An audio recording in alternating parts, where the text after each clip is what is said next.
Welcome to another Austin School dystopian nightmare. This is going to be the World War II Part 2.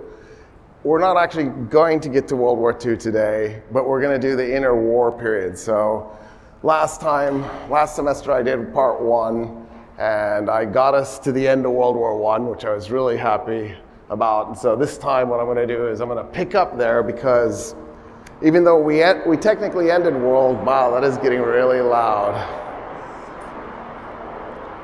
Can you guys hear me okay? Should I just power through? It's a little distracting, but this is the problem with glass ceilings.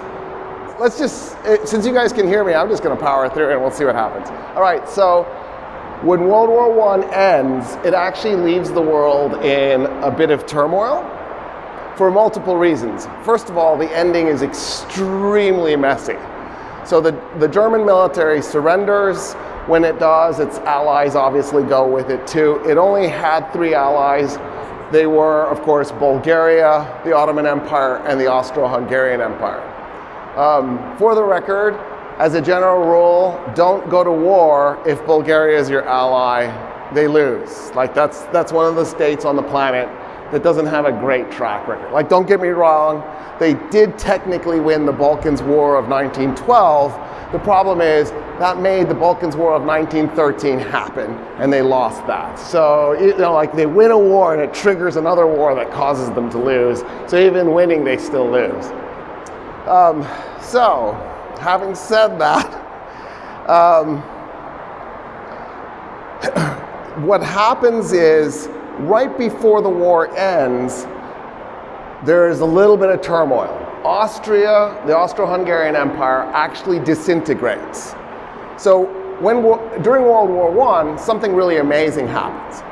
Germany defeats Russia. So you don't get to say that in a sentence very often, that somebody defeated Russia. The Mongols defeated the Russians, the Vikings tore the Russians up and then created Russia, and Germany defeated Russia in World War I. The surrender terms the Germans got were actually really good. They got to carve off a huge chunk of the western part of the Russian Empire. Land-wise, I'm making this number up, but maybe it was 10%, but in terms of population, it was closer to a quarter of the population. It's absolutely devastating for the Russian Empire. It included the industrial centers of the Russian Empire, which meant that the Russian Empire's economic output dramatically collapsed. And also it was the breadbasket of the Russian Empire. The Germans got, first of all, Finland had already broken away, so that wasn't actually technically part of it. They got Estonia, Latvia, Lithuania, Poland, Belarus, and Ukraine, and then what we call today Moldova, but at the time it was Bessarabia. So they got this massive chunk of land. That's actually one of the reasons why the Germans lose. The Germans decide that they're going to actually try to occupy and control that land. And what they try to do is they try to get it so that the ethnic German minorities in that territory end up ruling. They actually take members of German royal family and send them to some of these states to try to create German governments for these places. Wow, it's getting louder. I feel like it's applause. I'm going to treat this like applause. I'm going to go ahead and wait a little bit.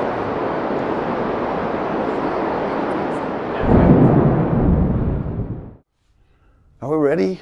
Okay, let's do this. Okay, so World War I ends, but it doesn't end neatly, right? It ends up creating a really big mess.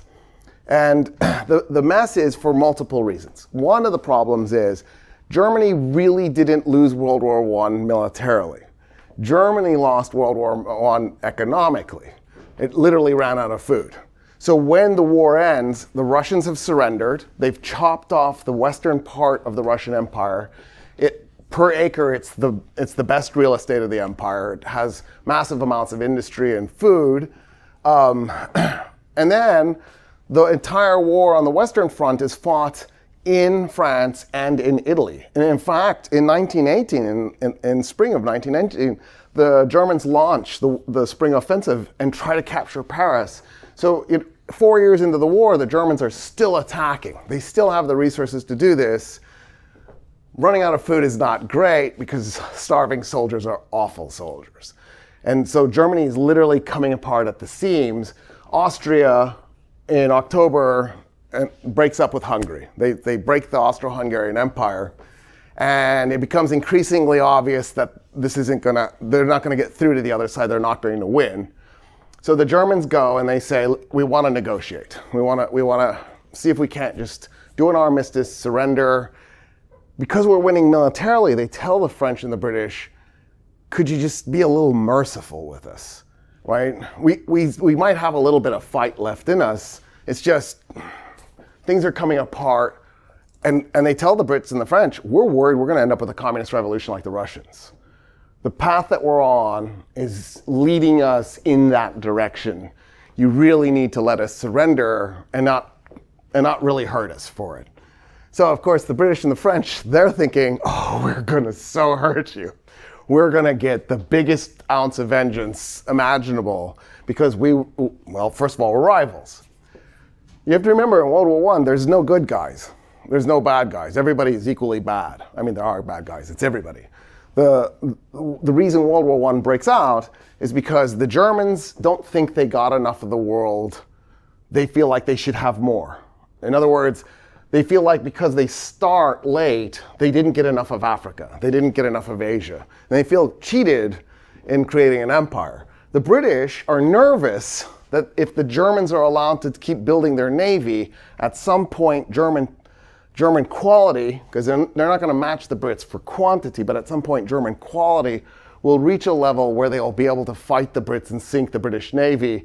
So for them, the reason for World War I is to preemptively stop the Germans. In other words, it's two really bad guys competing for the world's resources that they don't want to pay for. They're in plunder mode. The empires aren't about advancing the countries they conquer, right? The stat I keep throwing out is, when the British began conquering India, India accounted for 23% of the world's GDP. When India got its independence, it was 4% of the world's GDP. What the British Empire did was it industrialized itself at the expense of its empires, the colony in its empires, like especially India, but all of them. So in other words, Germany wants to have the opportunity to have that kind of plunder. For the British, this is neutralizing their number one threat. So they're not going to be merciful. Having said that, everybody who's losing is trying to figure out how they're going to crash land. So before the Ottoman Empire surrenders, right, it forces the Russians, because the Russians are forced to surrender, it actually managed to carve off a little chunk of land that they had lost in a previous war to Russia. So ironically, Turkey still has that today. In other words, they kind of set themselves up so that, they're going to lose the rest of the empire. They're going to lose the Arab part of the empire, or not all of it, but most of it. But then they still got this little piece added to them. That piece was ruled by Armenians and Georgians. So it was a setback for the Armenians and the Georgians, but of course the Turks don't care at that moment. For Austria, they're trying to figure out how they want to land on the other side, and the way they're thinking is the following. So to create Germany, the Prussians, the Kingdom of Prussia, had to do 3 wars. The third war ends in 1871. That's when Germany is created. So Germany is a really young state. Is it younger? Does that mean it's younger than Texas? It's younger than the United States. The United States of America is 95 years older than the German state. You're young when the United States is almost 100 years older than you, right? That's the definition of young. When Germany is created in the 1800s, the first country it has to fight, 1864, is Denmark. And actually what's interesting is Denmark actually technically attacked it by invading a chunk of Schleswig-Holstein in order to take more of it. The Prussians counterattack and they end up punking the Danes. And then the Germans turn around and they fight the Austrians, and then they turn around and they fight the French, and they defeat the French. when they fought the Austrians, they beat the Austrians. The reason they fought Austria wasn't because they didn't like Austria. It's because what is today the southern part of the Federal Republic of Germany, so like Baden-Württemberg and Bavaria, those were vassal states to the Austrians. So if Germany was going to get that piece of Germany and make it part of their state, they needed to get the Austrians out. So they fought the Austrians. But you gotta remember, Austrians are Germans. So it was German versus German. It was a really weird event. It was, in the minds of many, nothing other than a civil war. When Austria is defeated, the Germans had three options on the table. So Bismarck, right, the architect that's creating Germany, he has to go through and think through the three options. He can't just pick one. There's no obvious immediate answer. One was to just annex the whole thing and make the Austro-Hungarian Empire part of the German Empire. It would have dramatically increased the size of Germany. It would have dramatically increased its resources. But that's not what the Germans were out to do in Europe. They did want to carve off a chunk of Africa. They did want to get into the Pacific Islands, right? They do want to have an empire, but they're nervous about having the empire too big in Europe because Austria-Hungary was a German-ruled state, but in a partnership with Hungarians. But the Germans are a minority in that state. That state had Slovaks and Czechs and Slovenians and Poles and Ruthenians and Ukrainians and Romanians and Italians, right? And Friulians and Romansh and Ladino, and like there's all these different little groups. Some of them are tiny and you've never heard of them, and some of them are huge. And the Germans don't want all those guys because their goal is to create a nation state. So a state is a state that doesn't necessarily care about a specific nationality. A nation state is a state that says we are here because we are the state for that nation. We represent that nation, we protect its interests, we advance its interests. So the Federal Republic of Germany is a nation state for the German nation. You don't have to be a nation state. When you think about the United States, we're not a nation state. I know people always say we are, but we're not a nation state because, at least on paper, our goal is to be a welcoming to all immigrants to help, get rid of the Native Americans. So we embrace, and then what we really meant was white nations, and then the definition of white kept changing. What we really meant when we first started saying white nations was, Germans and Dutch and English and Scots and the Scandinavians. And then, as time went by, okay, maybe the French too. It's a little iffy, and the Belgians. And then, as time went by, we kept expanding the definition of what white was. So there was a nation state element to it, but it was a fuzzy nation. Whereas Japan, it's very clear. It's for Japan. Korea, it's very clear. It's for the Koreans, right? And usually when that's the case, when you have a nation state, it's at the expense of your minorities that aren't from that nation state. And the Germans already had a big minority that they already detested and hated. So Poland is to Germany as Mexico is to the United States. Oh my God, it was driving the Germans nuts. In the 19th century, Germany decided, this brand new German state, it decided to try to expel its Polish population. It said, there's 6 million Poles here, we don't want them. And they began a campaign that lasted, I want to say a decade, it might have been less, might have been more, but it was quite a few years to try to expel the Poles. By the time they were done with this campaign that they spent, in today dollars, hundreds of millions of dollars on trying to deport the Poles, they actually did manage to lower the overall population by 30,000. So instead of being 6 million, it was 5,970,000. Like they made no meaningful impact. They wasted a bunch of resources, but they engendered all this hate because they kept going, oh my God, these immigrants, look at them taking our job. Oh, that's so familiar. So for Bismarck, the idea of annexing the Austro-Hungarian Empire is off the table. He doesn't want all these non-Germans. So then option two is cut Austria out of Austria-Hungary, leave Austria-Hungary, the rest of it, for the Hungarians, especially because the Germans pretty much got along with the Hungarians. Ethnically, there's no similarity. Linguistically, there's no similarity. But after the Hungarian revolt and the deal that the Austrians made with the Hungarians to co-rule the empire, there was kind of an understanding established. And, it's not like Hungary was new to the region. There was long cultural ties. So that was an option. Carve Austria out, annex it into Germany, and then leave the rest for Hungary, sign a treaty of alliance with them, and move on. Bismarck ultimately decided it was really cool that there were two German states. There was a German state that was, unfortunately, had a lot of Poles, but if you ignored the Poles, it was a German state for the Germans. And then there was a German state to colonize the lesser parts of Europe. And then maybe over time, Germanize those parts. And there were German colonies throughout the Austro-Hungarian Empire, all the way into what is today Romania. For the record, there were German settlements that went all the way into the Russian Empire, all the way to the Volga River. So there were Germans in Hungary, there were Germans in Poland, there were Germans in the Baltic states. The Germans sort of had the attitude that we had, only they weren't as successful at killing the native population. And so they just sort of would create colonies within. And so you had this population of Germans that stretched from the Volga all the way to the Volga River. So for Germany, they were thinking, okay, maybe this is the way to go. We'll leave Austria-Hungary, we'll make them our friends, and we'll move on. Well, now Austria-Hungary has literally broken in two, and it's collapsing. So Germany surrenders November 11 at 11 a.m. That's when everybody surrenders. The Austrians decide that's the moment. They don't secede from the Austro-Hungarian Empire. It doesn't exist. They already broke it. They secede from Austria.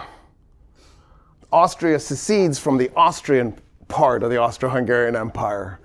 What they did was they just basically figured out where the large German populations were. They drew a line through that and they pulled that out.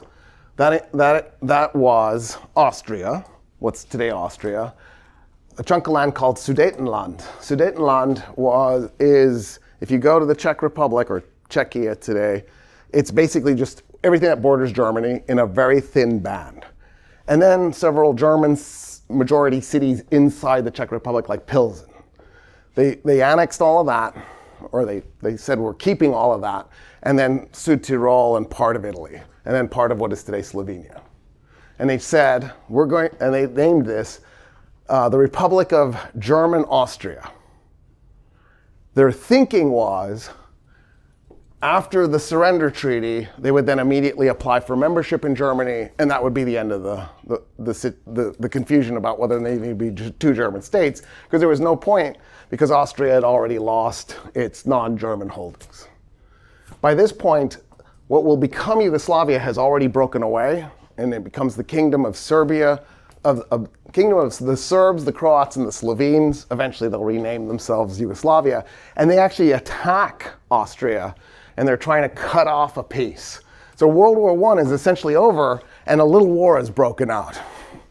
And then something else happens. When Russia surrenders to the Germans spell out that there's going to be an Estonia, a Latvia, a Lithuania, but then afterwards the Germans start to rethink it, and they think, why don't we just create a kingdom of Lithuania? We'll force Estonia and Latvia into it, and we'll put a German king on the throne and be done with it.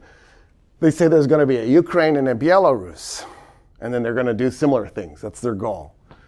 Those places will turn into a nightmare for the Germans because they're stuck now trying to control them. What they probably should have done, hindsight is 2020, is just pull their army out and sent it to France to beat the French and the British and let those chunks of the land go, and they should have just been grateful the Russians quit the war.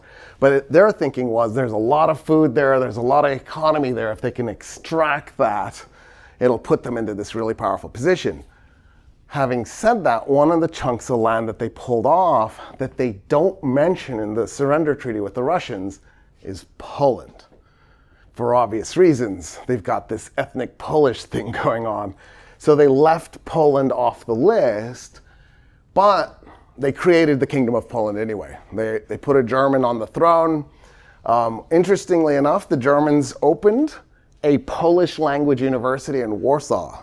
So they almost look like good guys in this moment. What ended up becoming Poland is strictly the land they took from the Russian Empire. But Austria had a piece of Poland, Germany had a piece of Poland. So they're not putting Poland together, they're not giving up their pieces, they're just taking the Russian piece and they're making that the new Poland. So Germany surrenders, that new Poland goes, we're too small, we need to be bigger. And they begin attacking their neighbors. They attack the Ukraine, for example, and try to carve off a piece of Ukraine. Their goal is to capture the city of Lviv. So if you've been listening to the war reports from the war that's going on right now, you'll hear, oh, we're in Lviv, the furthest city from the combat zone. That city was Lvov. It was captured by the Poles. And the Poles annexed it into Poland by going to war with Ukraine. So World War I has ended, and all of a sudden there's wars breaking out. Right? This isn't a clean ending. This is a new start, and states are trying to figure out what to do. By the way, the Poles attack the Russians too. They attack the Czechs as well. They even launch 3 attacks into Germany because they just don't want to be cramped into this little space. The Czech war, I think, lasted like 7 days. And they agreed to arbitration. They're fighting over a piece of Germany that the world has decided shouldn't be part of Germany anymore. It's the very southernmost tip of Silesian, but they didn't make it clear who it was supposed to belong to. It was by population about 2/3 Polish, about 1/3 Czech. So the Czechs and the Poles fight it out. International committee figures out what to do with this little piece. They gave about 2/3 of the population to the Czechs, but it was about maybe 20% of the land. But it was the densely populated part. But that meant that they left about 1/2 of the Poles in that area in the Czech, what will become Czechoslovakia, in the Czech-controlled territory. Like, these are the types of disputes that are breaking out. There are these little disputes, but also some big ones. In the meantime, the Allies are coming up with the terms for the surrender. So for Germany, it's the Treaty of Versailles. For Austria, it's going to be the Treaty of Saint-Germain. And they're not being kind.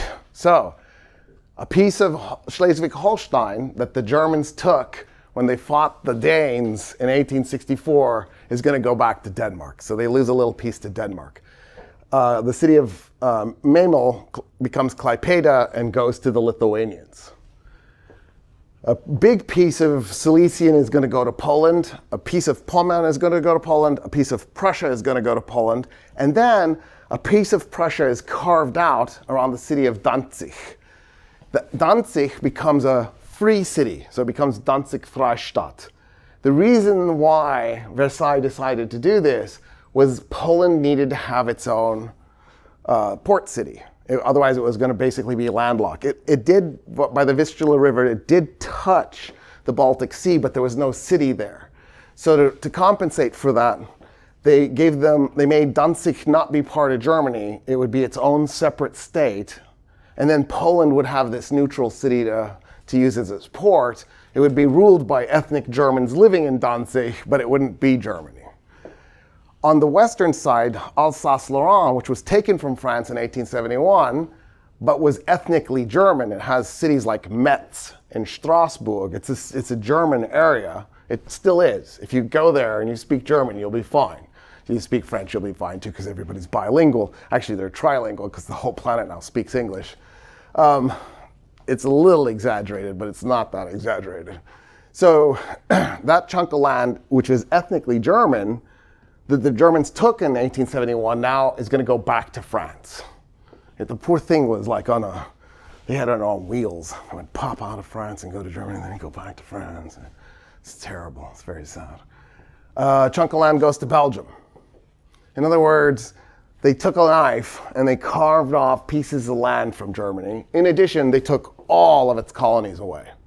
So Tanganyika goes to the British, well, minus Rwanda and Burundi, that goes to the Belgians. Sud-West Africa, which is today Namibia, will go to the British. The British give it to South Africa to rule. The Solomon Islands are going to go to the British. Papua New Guinea becomes a single entity. Well, not that point. It actually went, the northern part of the state ended up going to the Japanese. After World War II, they'll make it a single entity by merging it together. But initially, they actually gave it to Australia. Like, the whole thing's a mess. Germany just gets carved up. Its colonies are taken away, and parts of Europe are taken away.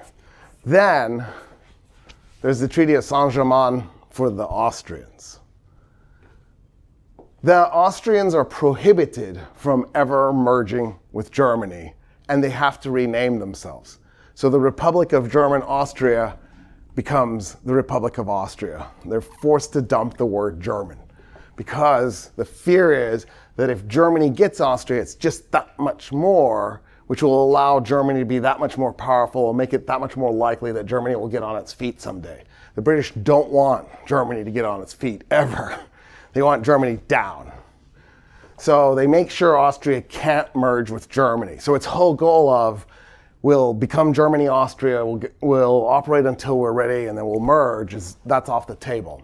The majority of Austrians were upset about this. The majority of Austrians did want to merge with Germany. I bet if you did a poll today, that's not necessarily the case. But at that point, it was. In addition to that, Sudetenland, the thin strip that went into what is today the Czech Republic, will be carved off and given to Czechoslovakia. The cities like Pilsen will go to Czechoslovakia. And then Südtirol and what is today the very northern eastern chunk of Italy, that'll go to Italy. That's taken off. And a piece of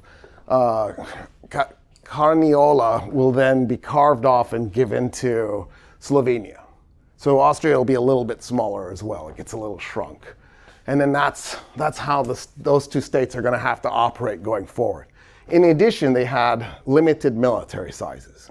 I don't remember what Germany's, was it 100,000? It was a small military. And then I think Austria was limited to 30,000, something like that. So they're essentially disarmed. Oh, one more fun thing about Germany. The Rhineland. The part of Germany that will remain in Germany that's west of the Rhine River, that will be occupied by a French army, basically probably for all eternity. So that if Germany ever does try to attack France again in the future, they're going to have to fight in Germany first to get to France. And they're going to have to attack by crossing the Rhine River, and the French army will be right there. So this is also a humiliation for the Germans to have this French army parked in their land. It also, by the way, stokes German racism. Because the French, have you ever seen the French soccer team, like for the World Cup?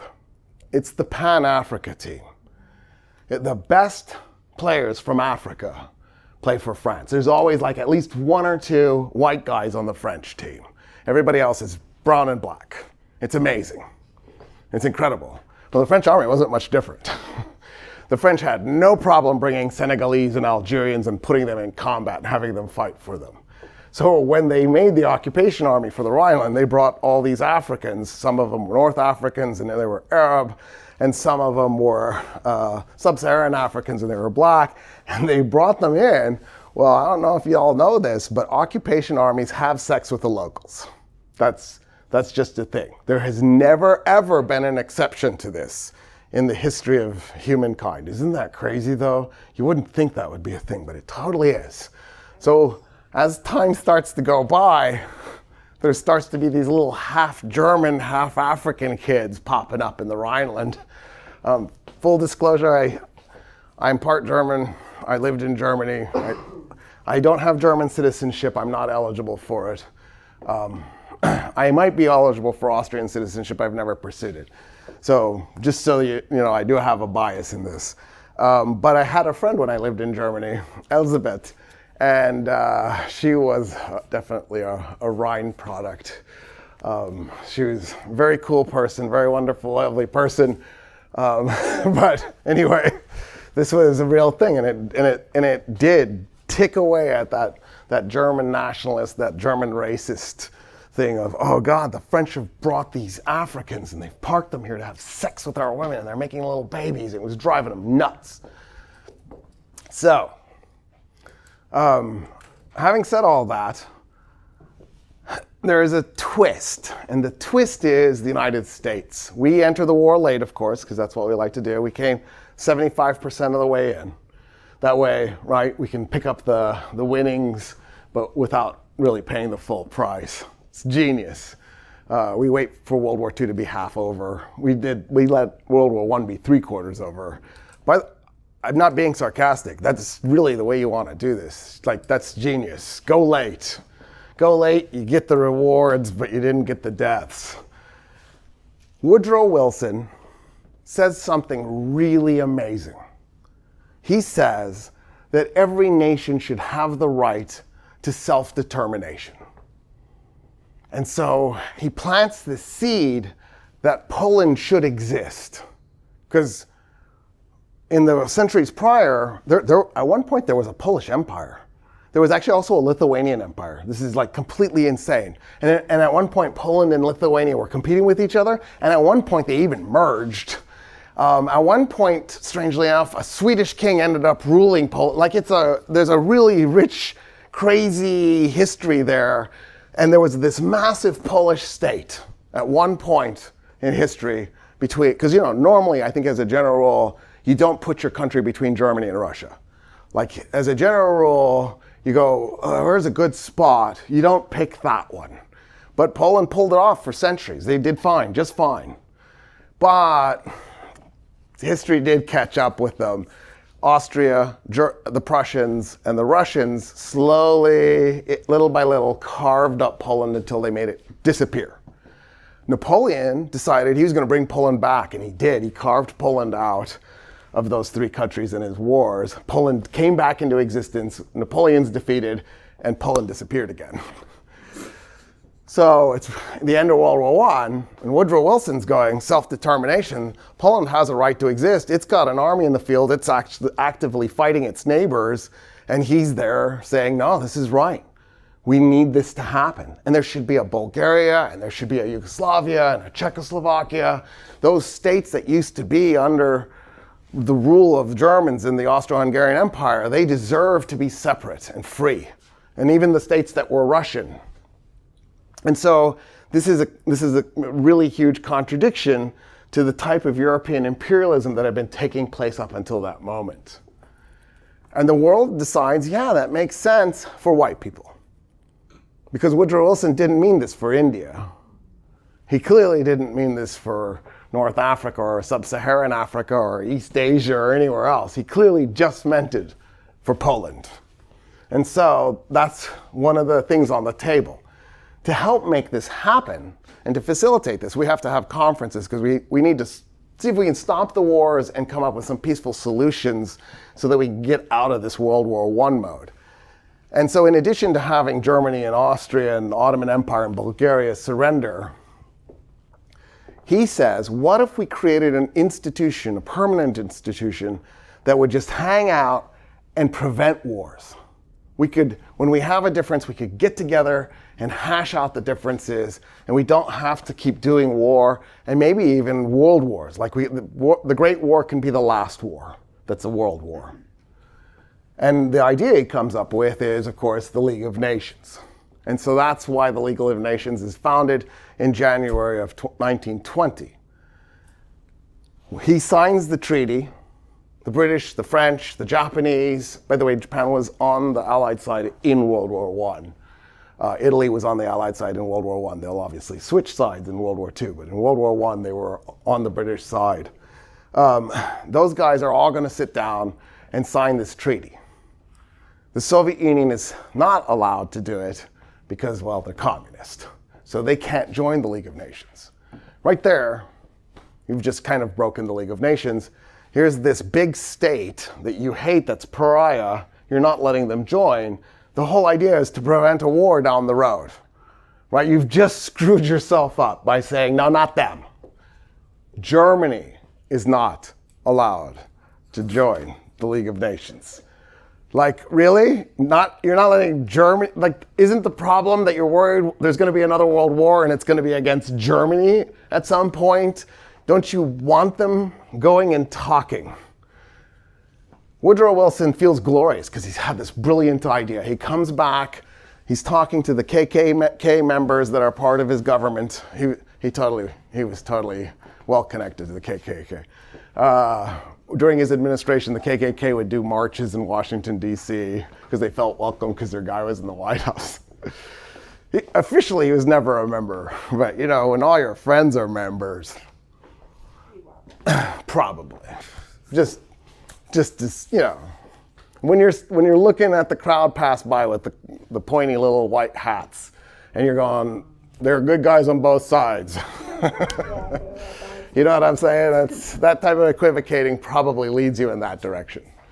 So Woodrow Wilson comes back, he's all celebrating, and he goes to the Senate to get approval to sign this treaty so the United States will join the League of Nations, and the Republicans go, no. And he goes, what? This is our glorious moment.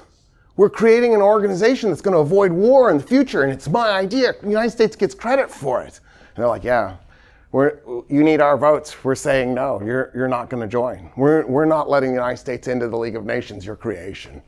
He loses his mind over this. He's basically shouting and screaming at them, trying to force them to do it. They go, nope, and we don't join. The United States, the Union of Soviet Socialist Republics, and the Weimar Republic of Germany don't join. It's doomed from its birth. How can it possibly work when it's missing 3 of the world's superpowers? Having said that, something else is going on. There wasn't just a communist revolution in Russia. There were actually more. For example, Mongolia had a communist revolution. And to make things even more interesting, the new state after the Bolsheviks take over, it's the Russian Soviet Federative Socialist Republic, the RSFSR. That state, that communist state, has the idea that it should more or less try to put itself back together. That it should bring the Russian Empire back as much as it can. It'll just be communist instead of imperialist. And so they begin working on Central Asia, Kazakhstan, Kyrgyzstan, Tajikistan, Uzbekistan, Turkmenistan. They're working on Georgia. They're working on Armenia. They're working on Azerbaijan. They're trying to get them back in. And they're also working on Belarus and Ukraine.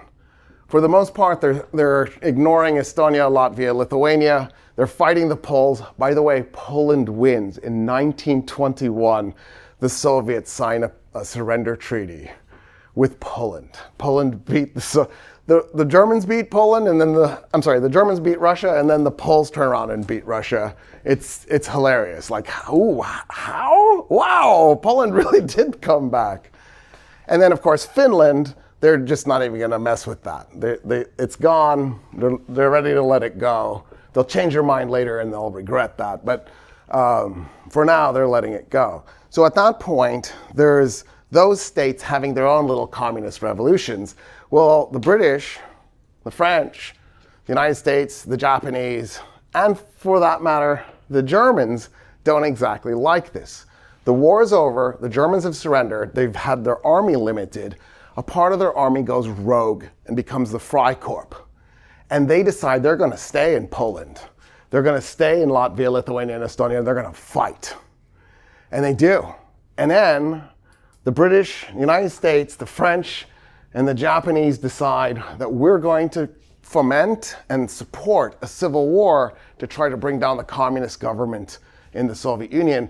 And so they plunge into a civil war, and we invade. The United States invades by Vladivostok. The Far Eastern Republic breaks away from Russia, and we support it. The Japanese are pumping money into those guys as well. The French and the British come in from the Baltic Sea and the Black Sea, and they're trying to support the white Russians. The red Russians are the communists, the white Russians are the guys fighting the communists and trying to restore the monarchy. And we're on the side of restoring the monarchy. In the midst of all of this, there's a Czech army in the middle of Russia. The Czech army in World War I left Austria-Hungary and had this really amazing idea. They wanted to fight for the Allies to see if they could help break Czechoslovakia out of Austria-Hungary. The problem was they couldn't get to the Allies by going west because they would have had to march through Germany. There was no way this little Czech army was going to get through Germany. Germany just would have wiped it out. So they thought their only way to get to France, because that's their goal, they want to get to France, was for them to march not through Germany, but the other way. They were going to go all the way to Siberia, all the way through Siberia to the Pacific Ocean, get on ships, sail to the United States. Then they were going to cross the United States, get back on ships, and sail across the Atlantic Ocean and land in France and join the fight against Austria, which they had just left by fighting the Germans. Well, by the time World War I ended, they were in the middle of Russia. They were doing it, it's just war had ended. Well, that's where the Russian royal family was, and they went, oh, if there's a civil war, let's get involved. They began marching towards the Russian royal family, and the communists who had control of them feared if the Czechs got them and then joined the civil war, they would have royals they could try to prop into place, and maybe they could rally Russians who were not interested in communism or capitalism or any of that, but they were interested in the monarchy. And so they shot them to death. And so that's how the royal family dies. It's to prevent the Czechs from capturing them, the Czechs who are on their way to France by literally looping the planet. It would have taken them years, but they would have made it because they were that kind of folk. The fact that they even thought they could pull it off tells you all you need to know about them, right? Like if we could have like 1,000 of those guys just work our government, it would be streamlined, smooth, and perfect because they had imagination and determination. It's incredible. Anyway, so that's starting to happen, but at the same time, something else is happening. Germany has a communist revolution. Okay, so you need to know a little bit of background on this. At the end of the 19th century, so 1880s, the German Socialist Party was in the midst of a really nasty argument. The argument was so nasty, the German Socialist Party looked like it was going to split in two. And if you do that, you're done, right? Like your only chance to succeed is to work together as a group. Once you've divided and now you work against each other, there's no possibility of a socialist Germany. It's off the table. So they decide, you know what, instead of doing this and tearing ourselves to pieces, we have an idea. Karl Marx is in exile in London. He's old, but he's still alive. What if we let him decide what we should do next? And they agree to it. So they basically bring in an outside arbitrator to figure out what to do next. Here's what the argument was about. Russian socialists had showed up to Germany and said, we're dying in Russia. We're getting nowhere. We don't know what to do. We need your help. Half the German socialists went, yeah, of course we have to help you. You're our socialist brothers and sisters. What can we do? The other half of the German socialists went, are you kidding? Russia is the armpit backwater of Europe. It's the part of Europe that will never become socialist because they'll still be feudal in 1,000 years. There's no hope for Russia. Any resources we apply to Russia will be wasted, and those are resources we need here so we can win in Germany. And that's what they're about to split over. So they asked Marx to intervene. Marx goes, give me like a couple of years to rule on this. Don't break up, stop arguing, shelve this. I'll get back to you in 2 years. They go, okay. The first year he spends in the London Public Library, teaching himself Russian. I didn't know that was a thing. You just like, you know what, I want to learn a new language. And you just go teach yourself a new language. That was the second year he spent marking up all the library books. They were furious at him. They were like, dude, you're smashing it. Now those are like worth millions of dollars because they have Marx's writing all over it. But at the time they were livid. They couldn't believe this guy was vandalizing their books. He read every book he could find, every article he could find on Russian socialism in Russian. so that he would be an expert, so that he could make a ruling. Here's what his ruling was. It's true, Russia really is backwards, like centuries backwards. It's so backwards, if you travel to Russia, you get set back 13 days, because even their calendar is backwards. Like you don't just change time zone, you change year zone. You know what I mean? Like you're in a different day. So the October Revolution took place in November. The February Revolution took place in March. Like it's that. So Marx is like, yeah, the guys who are arguing that Russia is this backwater, they're not wrong. But the guys who are arguing you can't abandon your socialist brethren are also not wrong. So here's what you guys need to do. You're gonna have revolutions, not to become socialist, because Karl Marx didn't think you could become socialist through a revolution, but to change the government to open the pathway to become socialist. So he said in a state like the United States or Great Britain, where we have elections, there's no need for a revolution. All you have to do is figure out how to convince the working class that they have numerical superiority, and once they do, they'll start to vote in their own best interests, and then that'll take you down a socialist path. That's what he believed would happen in the United States and Great Britain. But in a state like Germany or Russia, where they were extremely corrupt, decadent, terrible governments, you're gonna have to have a revolution to clear the way. So he told the Germans and the Russians, have a revolution at the same time. So that's an amazing statement. How do you control when you have a revolution? Like that's just a thing that happens. How? It's not possible. But that's the goal. And then merge and create a German-Russian superstate. Then Germany, with all its technology, all its advanced bureaucracy, all its industrial might, will rapidly industrialize the Russians and pull Russia out of the feudal system that it's in and bring it into modernity and maybe even get it to change its calendar.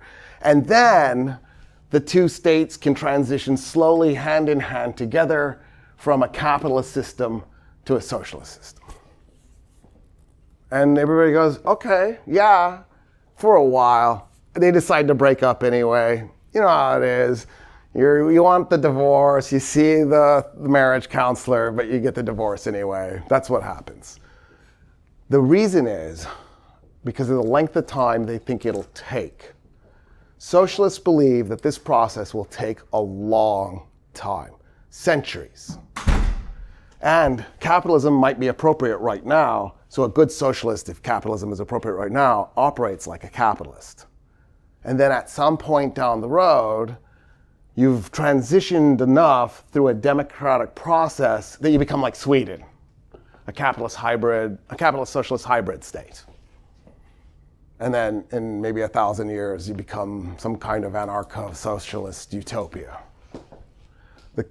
The other ideology are the communists.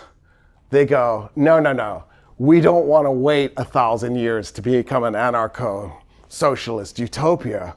Let's do it right here, right now. But then there's the question, how do you get the kind of maturity required to have that kind of utopian state? And the communist answer is violent revolution. We'll use the revolution not to create the pathway so that we can slowly evolve into socialism over centuries. We'll use the revolution to forcibly transition society into this new socialist utopia. And that becomes the split between communists and socialists. Lenin, of course, is a communist. He believes that can be done. You just need the revolution. So the February Revolution, which took place in March of 1917, was actually a socialist revolution. The Bolshevik Revolution, which took place in November, the October Revolution that took place in November of 1917, was the communists overthrowing the socialists. Isn't that wild? That's the split that takes place there. Well, as World War I is calming down, but we haven't yet gotten to Germany's surrender, January, and I think the date is January 7, but don't quote me on that. In January of 1919, so the armistice was in November, Berlin fell to the communists. So there's already been a communist government since November of 1917 in Russia. So they immediately call the Berlin communists.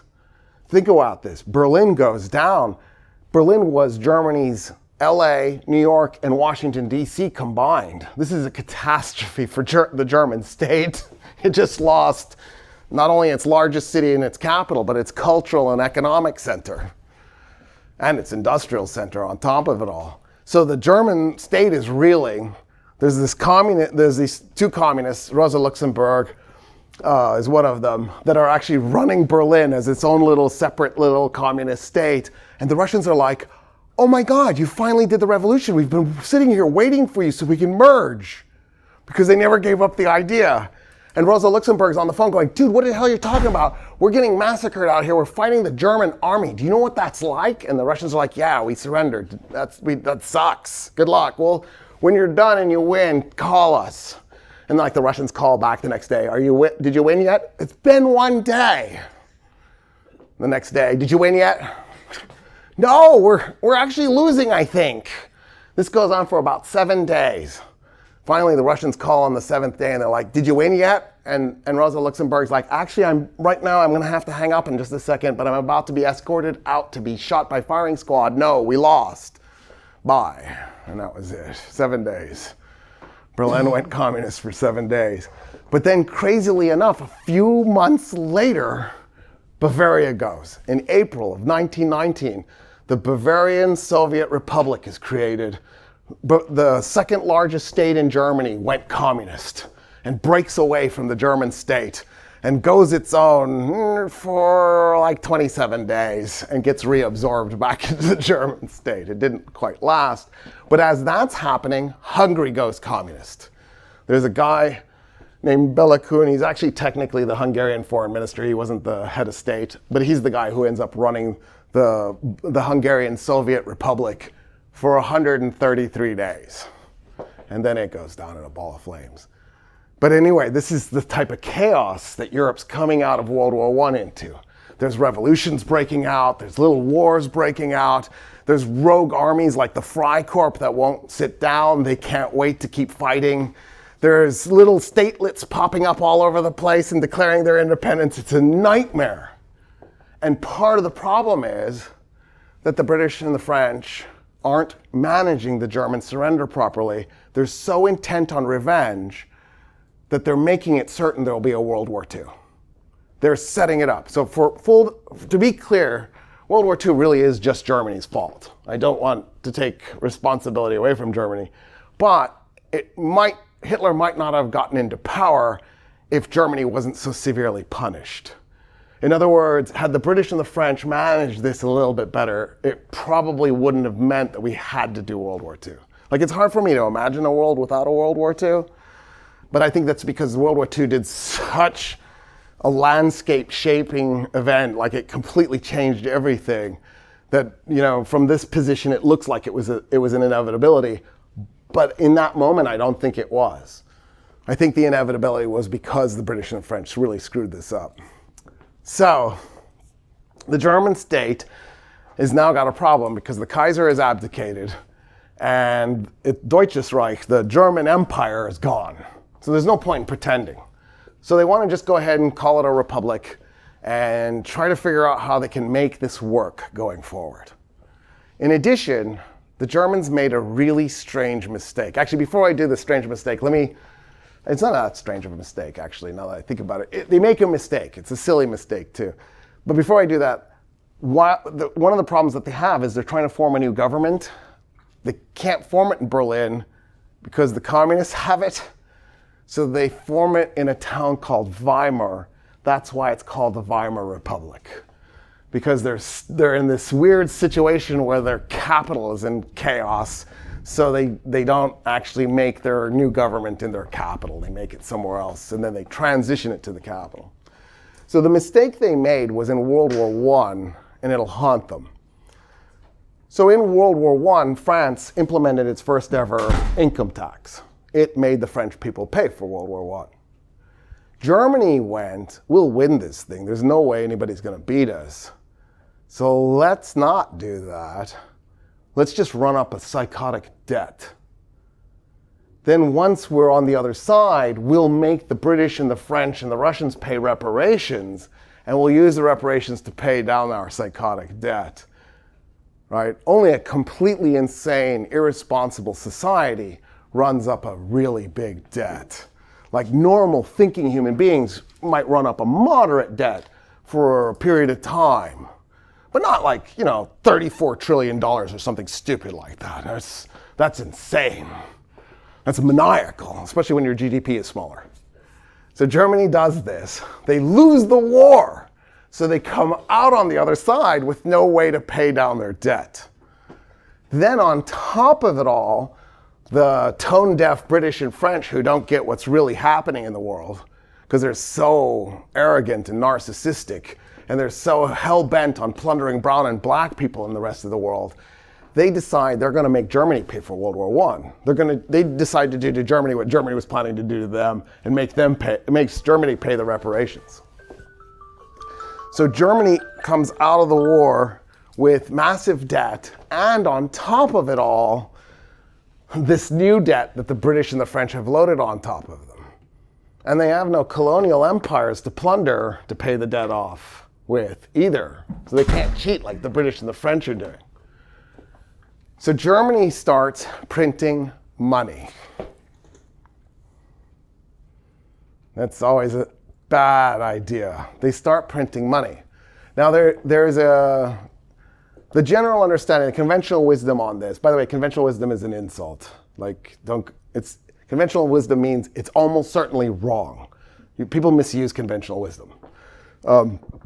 I actually don't know if this is wrong, so maybe it's right. But the conventional wisdom is Germany intentionally was printing the money because if they could create inflation, it would effectively make the debt payments meaningless. It's true. So right now, if you're a homeowner and you have a mortgage payment and your income rose at the rate the inflation rate just rose, you should be doing a little jig, right? Like, I don't know what the inflation rate was over the last 3 years, but if let's say altogether each year combined, it was 20%. I don't think it was that high, but let's just say it's right around 20%. Well, as long as your income rose by 20%, that just offset the inflation. But 20%, if you had a $400,000 mortgage that you're paying, it's only worth $320 now. You just got $80,000 put in your pocket. All inflation isn't bad.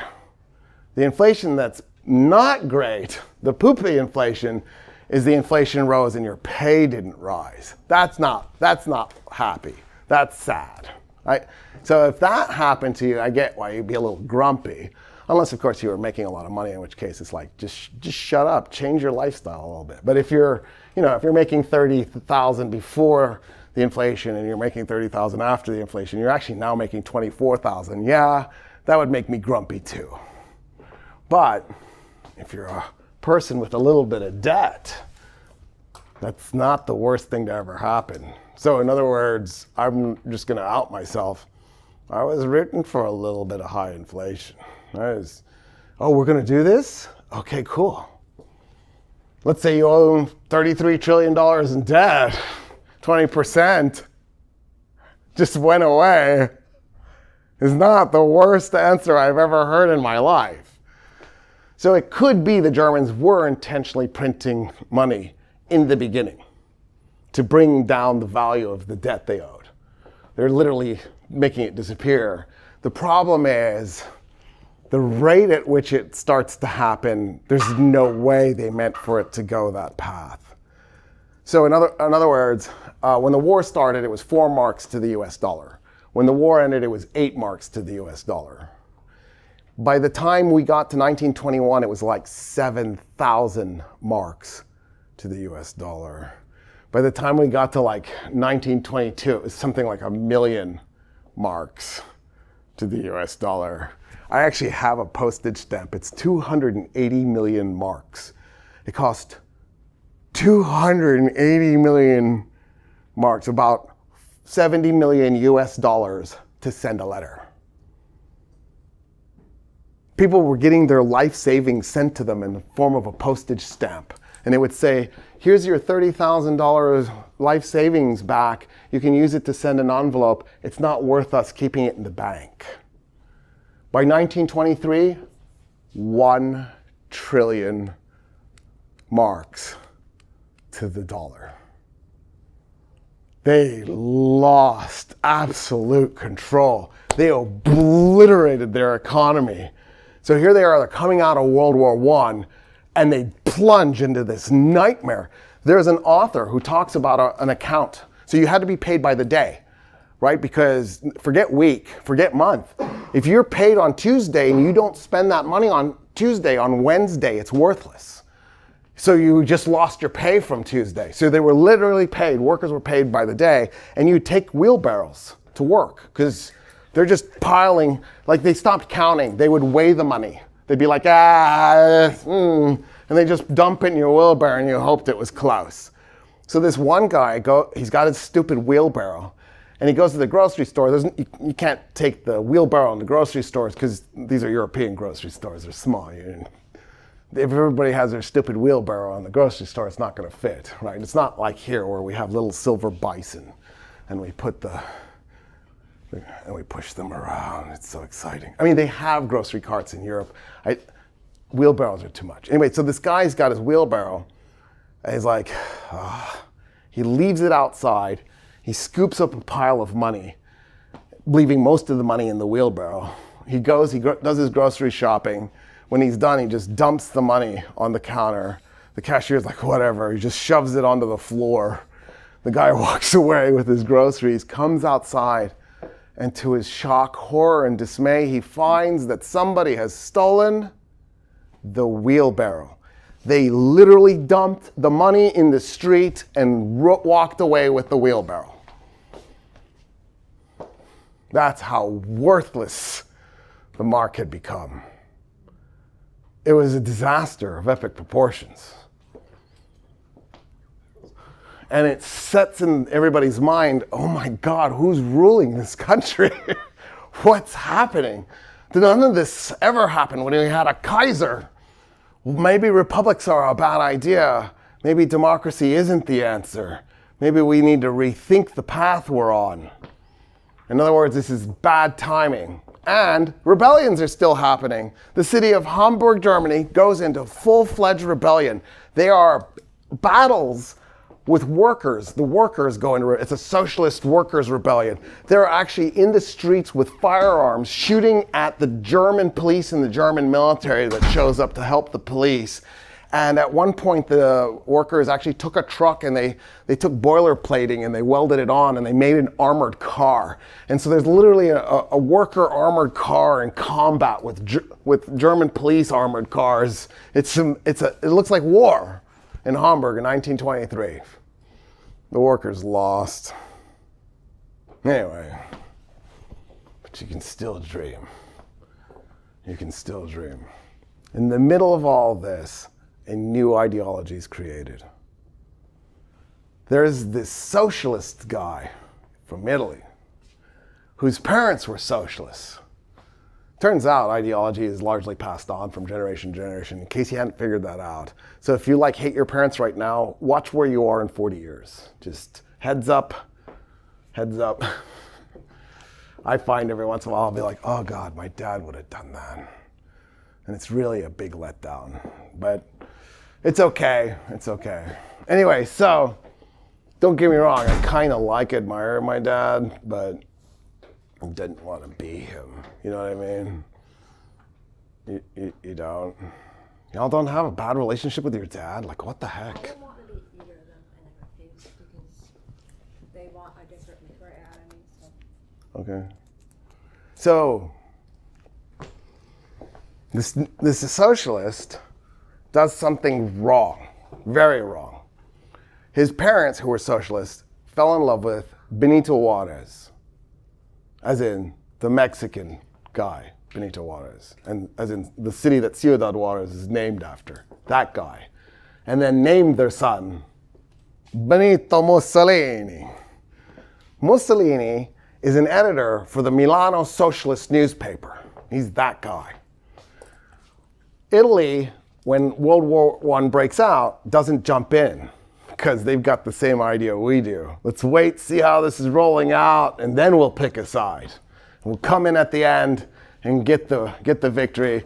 The Italians pulled the trigger too early and attacked in 1915. They should have waited to 17. But anyway, they do it that way. Well, Mussolini does something that kind of shakes his party, and they throw him out. The socialists had decided World War I was anathema. Because this is going to sound crazy, the socialists were internationalists. They believed everybody was equally worthless. I mean, everybody was equally worthwhile. And that there was no nation better than any other nation. So a war was just a way that the capitalists would use the working class to kill itself so that the capitalists could get bigger gains. So the hope was, when World War I was breaking out, the socialist hope, was that the armies would march out, they'd look at each other, and they'd recognize a fellow factory worker or a fellow peasant on the other side, and they'd be like, I don't want to shoot that 18-year-old kid that looks just like me and has the same crappy job I do. And they would turn around and shoot their officers, kill them, and then march back into their country, overthrow their governments, and end the corrupt capitalist system and install something more like Sweden. That's what they thought was going to happen. The soldiers got out there, they took a look at each other and started shooting and murderizing each other, and it looked like there was just joy in the process. And it broke the socialist mind because they couldn't believe how stupid the proletariat really was. They couldn't believe that these dumbass peasants and these stupid factory workers were willing to kill each other to benefit a handful of really rich, awful, evil people who had stuck them in the factories to begin with. There was Mussolini going, yes, this is it, do it. Italy should jump into the war. We need a piece of the pie. The socialists go, we hate you, get out. And they kick them out. So when the war ends, Mussolini decides he really likes the idea of being in power. So he needs an ideology. So here's what he comes up with.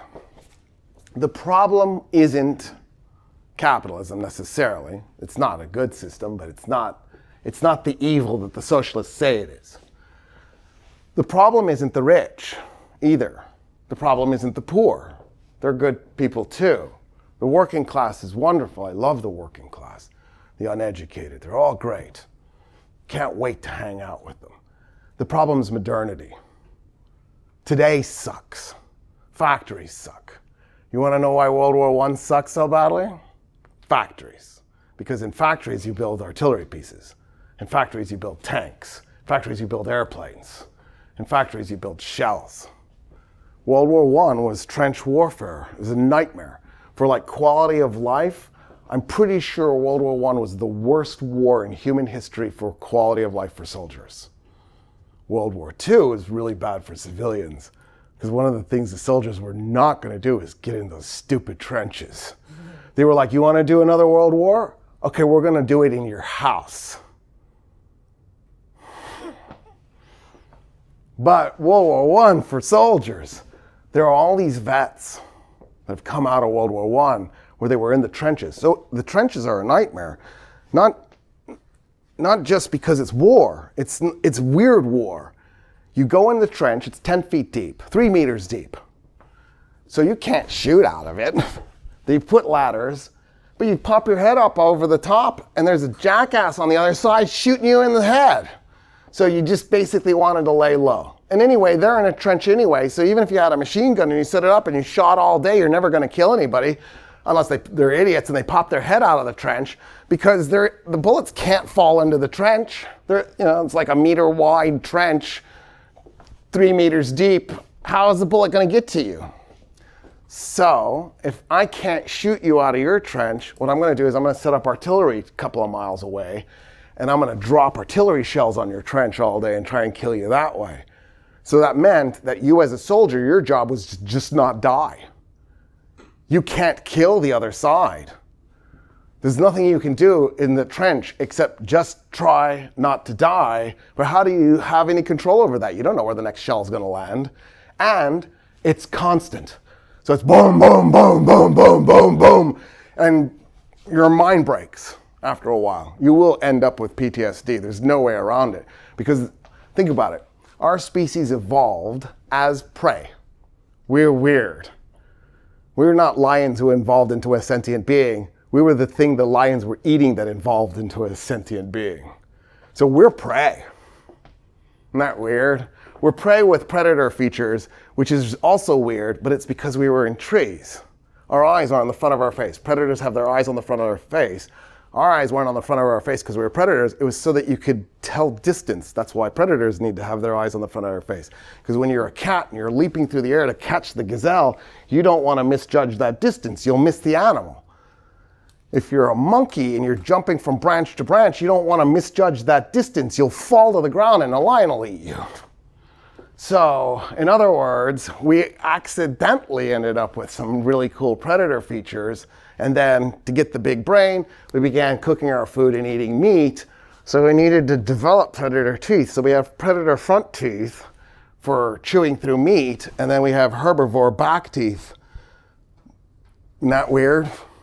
So we have the psychology of prey. We don't have the psychology of predator.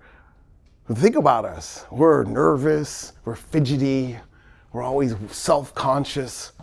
That's what prey experience, because they're worried something's going to sneak up on them and eat them.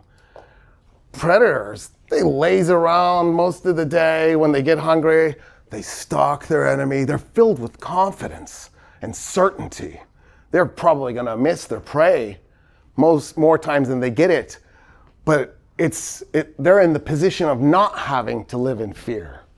But we're the species that lives in fear, and then we took our prey mentality into civil interactions, and we're petty and cruel and sadistic because we're scared. That's what scared people do. We're compensating. But think about it. You're there, you're on the ground, there's a cougar coming at you. It's probably about 30, 60 seconds of terror, right?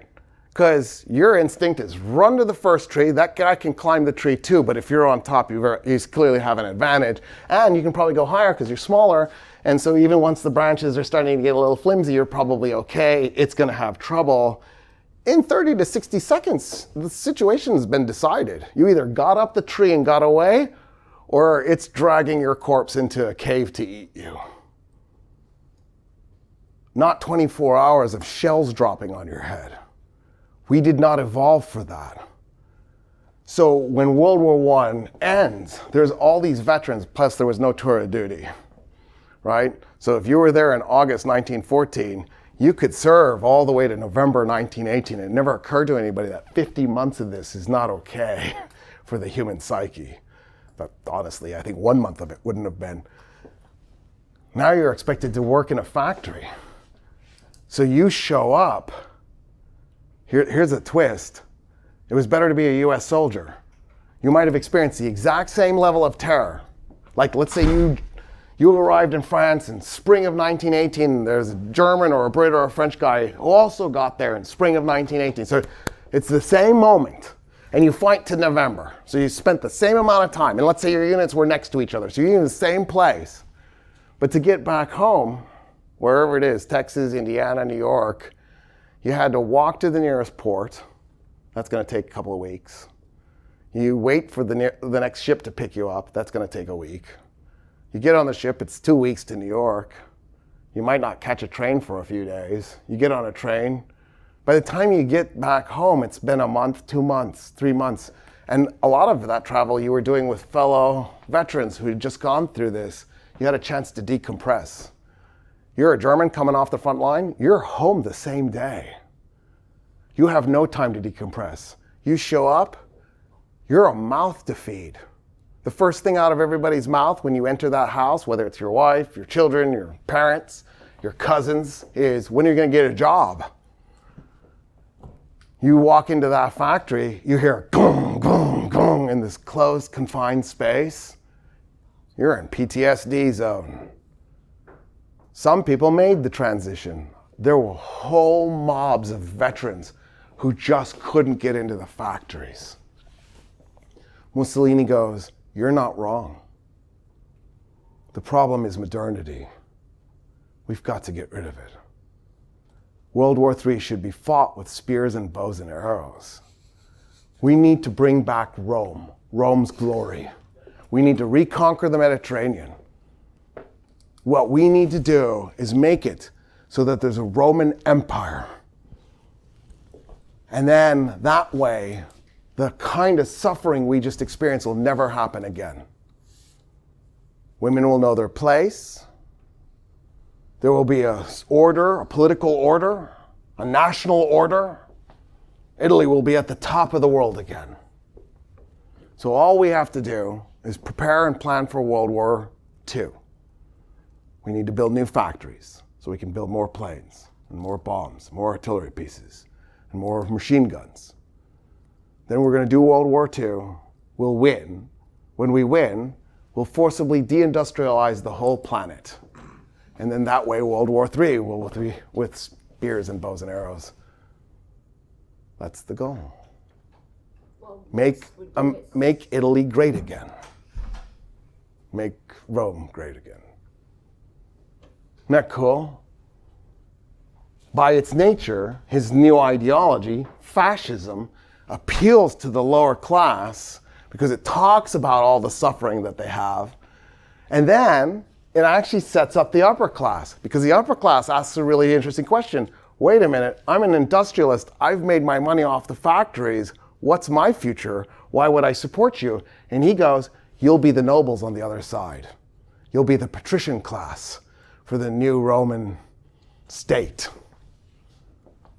You support me here now, and I will bring you through to the other side, and people will peel grapes for you and carry you around on lectica and fan you.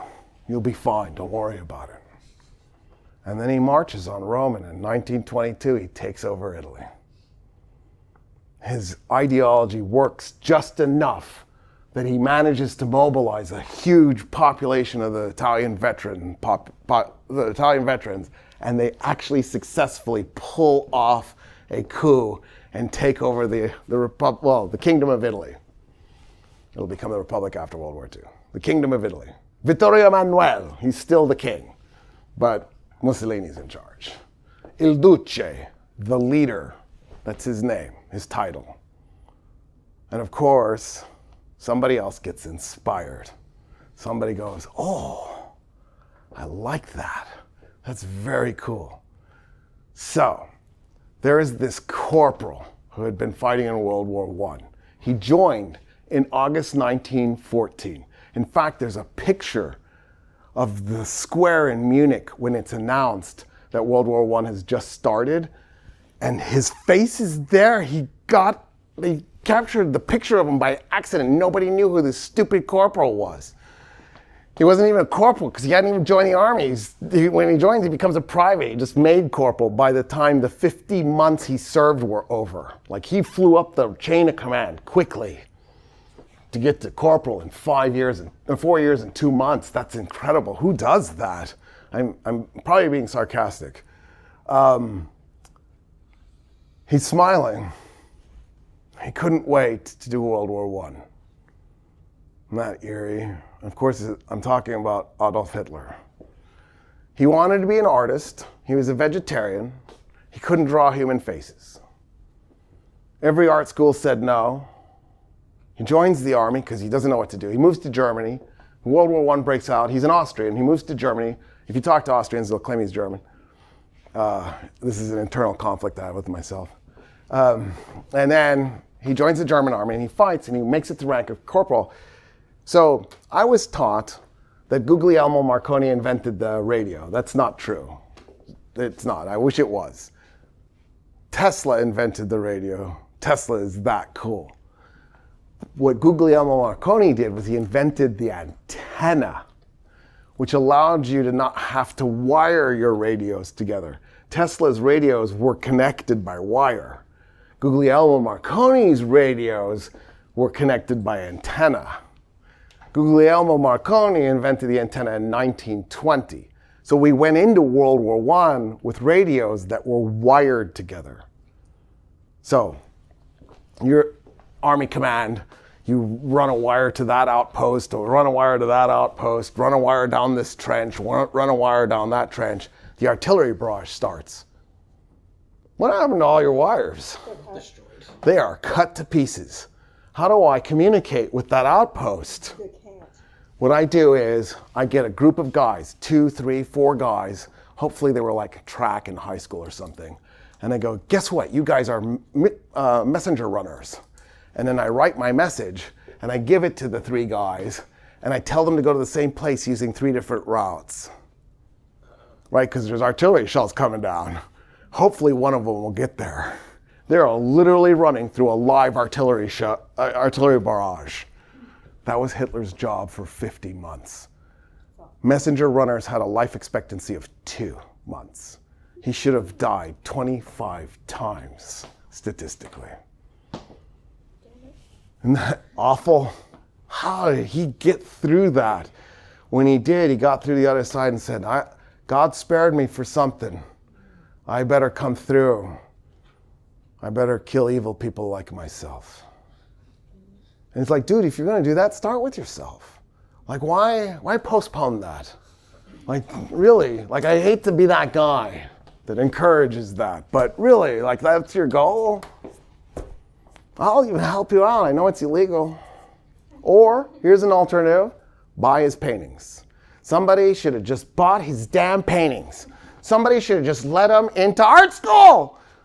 Anyway, the German military is freaking out because there's all these random organizations popping up after the war, and they don't know that they can control this, and they're trying to think about how they create a stable Germany on the other side.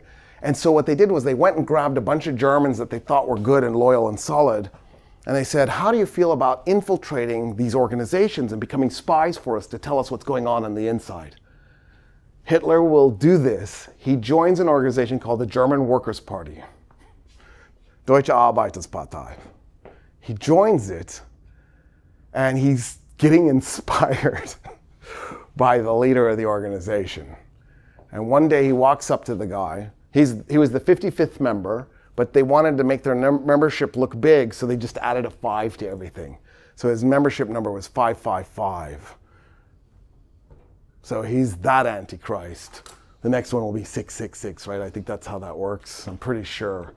Anyway, he says to the leader of the organization, do you mind if I jump up and, I don't know, make a speech and throw out some of my ideas? And the guy's like, yeah, sure, go ahead. I'll give you a run at it. He gets up, he makes the speech. He completely gets everybody in the crowd. And he's just hooked them. It's the cadence, the way he talks, the things he says. And he brings them in. And the leader walks up to him and goes, dude, you need to be the leader. And Hitler goes from being a spy to being the leader. He decides that the name isn't quite yet perfect. So he adds Nationalsozialismus, Deutsche Arbeiterspartei, National Socialist German Workers' Party, National. Nazi for short, and that's how the Nazi Party is created. He will launch a coup d'etat from a beer garden in Germany during a beer festival. He's busted, it doesn't work, and he goes to prison, and he writes Mein Kampf from prison. He gets out of prison, and then they begin running for office. The NSDAP runs for office. He calls it National Socialist because it's a nationalist organization, and the idea is that it'll be socialism for the nation, not the individual. So the state he will create, the state he envisions, is that we will be a community of one, a homogenous community where everybody is basically the same in ideas, in appearance, in culture, the same perfect, pure Germanness. Which is ironic because he didn't think he was. In fact, he believed he was half corrupt. He was half Jewish. So he believed it was his job to purge Germany of its impure non-Germanness, like himself.